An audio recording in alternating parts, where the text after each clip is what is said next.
tougher when we got into later into the week, two and a half now. I definitely approached it like a normal Ramadan, and it wasn't. It was definitely a challenge. Things that I thought I wasn't thinking about, things that I thought was not in my mind anymore, came back when I had a clear thought where I didn't have all these extra worldly things keeping me focused or keeping my mind off of the things that were bothering me and stuff like that. So, and food-wise, it definitely changed. It went from first week was big meals, like vegetables, rices, and beans, and chickens, and then that just got so heavy and so like just was making me hangry all the time, just upset. So meals are definitely changing in week 2.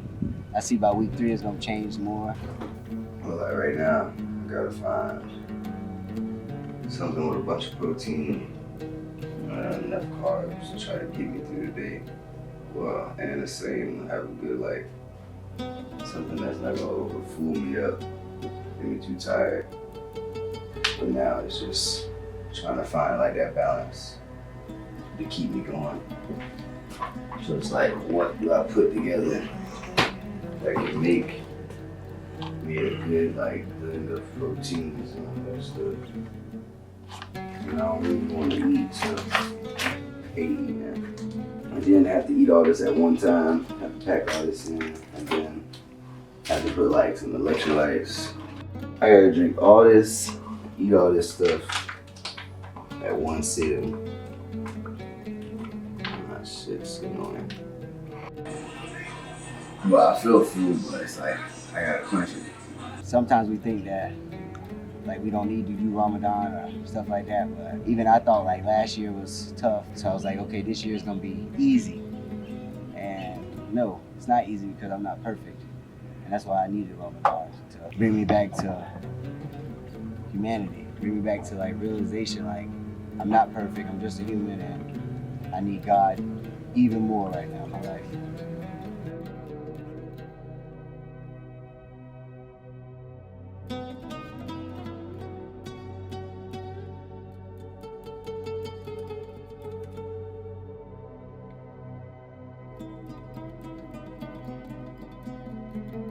Since I went through Ramadan, I didn't know I'd be a little bit behind. Gotta get there probably like just right before class started, just so I could squeeze every second I have to, getting hydrated and fueled up. So now it's just time to go motivate the people. So today I was doing my stadium training. Normally on my regular schedule when I train like 6 days a week. I do like 3 to 2 times a week where I come do stadium work. I hit the bleachers. We do like a good 6-7 laps out here. We do snakes where I hit every bleacher in here once or twice. There's times where I come out here and I do both sides 3 times. But today definitely was a little bit lighter than usual because I don't have a fight coming up. And I have to pace myself because I got like 4 classes to teach later on, where I gotta have a lot of talking going on, where I'm gonna have to be a lot of motivation for other people. And even at a time where I have no motivation myself, I still have to provide motivation for the people. So it's like, even out here today, I wanted to go my all, and it's like, even though I wanted to go my all, I don't have an off and on switch. So it's like, I had to go my all, but then stop again, and go my all and then stop it every time I get to that point where it's like, I'm about to peak over and just feel like very good about it. But because in the back of my mind, it's like, you can't recover, you can't drink. Like, I had to relax. My best word in the world, I had to stay pretty. No matter what, through any fight or any struggle, it's like, breathe, calm back down, stay pretty, and clean it up.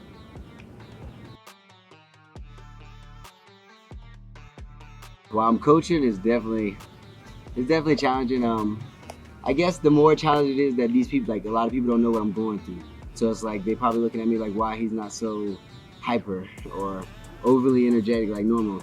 And I still bring the motivation, but it's like I still have to preserve it. I gotta preserve the saliva in my mouth. I gotta preserve like just the energy to my later classes, I definitely turn up a little bit more than usual. I mean more than the morning classes. But I just try to pace myself, and I can tell like when I go to jump or I go to like throw a combo or something, it's like it's like, all right, I gotta calm down. Especially in the morning, like my 6 a.m. class, it was tough. Every time I jumped up, my stomach hurt because I was super full off of all the fluids and water and food and stuff. So it's definitely a challenge. And then when like no one knows like what you're going through. Hope you're doing my boxing combos and my fitness workouts. I keep showing up and keep getting better. I am the big motivator, guys. And until next time, y'all stay pretty. It's like it's for nobody else. It's only for me to know, but it's a challenge because I'm looking at them. I'm looking at everybody when they're tired and stuff, and it's like I'm motivating them. It's like I need somebody to motivate me. I need somebody to be like, hey, it's all right, coach. You got this. But that's the best part about it. Is like, you know, if God will it, I make it through each class and I motivate the people because all these worldly things don't make the person that I am. It's me who makes this person. So and only you can stop you. So I just gotta keep pushing. Due to my schedule being like so early, I definitely pray before I go to work. I usually run in the morning. Normally I run at like 4:45, 5 o'clock in the morning. When during Ramadan, I have to reschedule that run. So I can't run in the morning anymore because there's no way to eat, preserve, run, and pray at the same time. So I had to pick and choose what I wanted to do. So food is first. I pray before I leave. And then, so when 6 comes and I'm at work teaching class, I can't actually pray right there, but I got my prayer out of the way, but I just stopped eating and stopped drinking right then and there. So, yeah, it's definitely a new schedule, but, and me being me, like the first week, I was like, nah, I'm gonna still run. I'm gonna still eat, I'm gonna still run, I'm gonna still pray. And it kicked me right over. It was like, no, you're not. And that's what I like about Ramadan, because it's like, it's time, at this time you have to give up these things that you really love. And yeah, I love running more than I love eating, but to make it throughout the whole day and have the energy and the fuel I need, I had to pull running. So it's definitely a new schedule, and I feel like it makes my survival rate go up. Like yeah, I might not be getting as much sleep as I want because of my schedule, but I'm still praying. I'm still eating even though I don't want to eat. I wish I could go without eating, but if I would go out eating, I wouldn't be able to work. I'd just be depleted all day. Last year Ramadan, I was in a different situation. Work-wise, I was working more personal trainings, so my availability was more open, and I had more free time to, you know, wake up, eat, lay back down, pray, and just you know, select how many clients I want through the day. Right now, I'm teaching a lot of classes throughout the week. Like every day, it's like 5 classes, so it's definitely a different task. And I thought this year was gonna be easier because like I had all these new things that I overcame, like the new move, the new transition of life, being single father, and now it's like I felt like I was coming to Ramadan with like the attitude of this is gonna be the easy Ramadan. I'm just gonna meal prep, wake up, eat, nothing. I do this for years. I've been doing this, but no, it wasn't. It was like a knock on the door, and it was like wake up call. Like nah, this is nothing like it was before. This is a total different you. Last year you got a rebirth. You renewed yourself. You revamped yourself. You was brand new.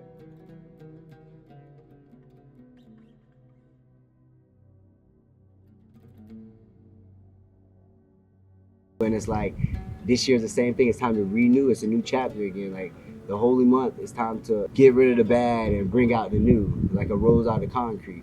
It's like that one part of the time of the year where you get to transform. And either you're gonna be righteous and continue this throughout the year, or you're gonna be stagnant and not give up these worldly things. And I know a lot of brothers who don't go through Ramadan. They spend like 2-3 days and they just give up. With me, I've been doing this for years, so it's like each year definitely been a new task, a new learning experience. Last year was patience. This year is I haven't quite got it yet, but this year is a lot of learning experiences more than last year because it's just a harder one. I can't even explain why it is. I'm just trying to figure it out. At the end of Ramadan, God normally gives me a sign and it hits me. It's like, oh, that's what I've been trying to do. And I right now I'm thinking it's my value. It's me understanding my value because I was lonely, being single, coming from a long relationship. I was in a relationship with like my high school sweetheart. We had kids together.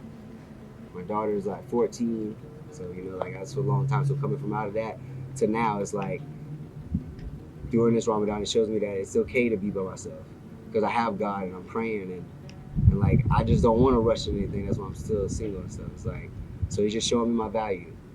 And he's giving me all these people, and it's like, yeah, these women want you, these worldly things are here, but I'm always here. God's always there for me. So just showing me my value and not to settle for anything less than what I deserve. So like you got UFC fighters like Khabib. He was a full-time Muslim and he practices and he retired undefeated and he went through Ramadan every fight or every season. Like right now we got boxers like Devin Hanley. Alhamdulillah, all praise due to Allah. Allahu Akbar! Allahu Akbar! Allahu Akbar! It's a lot of boxers. I mean, well, and my favorite all time would be Muhammad Ali. I prove that Allah is God, Elijah Muhammad is a messenger, and I have faith in them. And even during Ramadan, he's still fast, he's still trained, and he's still praise Allah. You got guys like Tyson. There's no one that can match me. My style is impetuous. My defense is impregnable. Praise be to Allah. So it's definitely a big community. But it's not so spoken about because the way Muslims get a bad name, the way the rep of it is, and it saddens me. But that's why I just don't go out and express it. Like anybody come in contact with me, I definitely tell them. But it's like people just get the wrong understanding when you hear somebody say Muslim. A Muslim just means you're a submitter to God. And a lot of people just don't do research. So if you submit yourself to God, whether you're a Christian, a Jew, a Catholic, a Buddhist, a Hinduist, whatever you are, if you say, I believe in God, you're pretty much a Muslim yourself. Not just my boxing brothers, but my brothers around the world. It's 1 billion of us.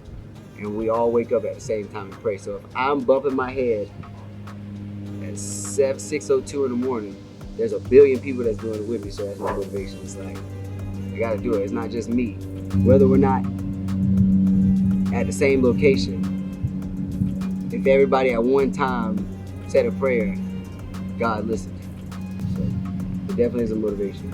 And then to see the fighters that's doing it, it's like turning me up. It's like, okay, because when I get to that spot where it's like, where I get to tell people like my story or how God helped me get here, and these Ramadans made me that great fighter that I am. Because after Ramadan, there's nothing I fear but God. So after Ramadan, everybody's gonna watch out. So yeah, it's definitely motivational, especially Devin Hanley. Devin Hanley, he definitely is a big inspiration to me because he is a young fighter, a young African American fighter that's a Muslim. And he vocalizes it. And this is the first time in the world where you're not being pushed away, or they're not trying to keep him in the shadows. To be black and a Muslim in America, it's tough. So it's like, it gives me inspiration to tell my story. Stay focused. God is our weapon. And what you do for 30 days will set you up for 335 days. So stay focused.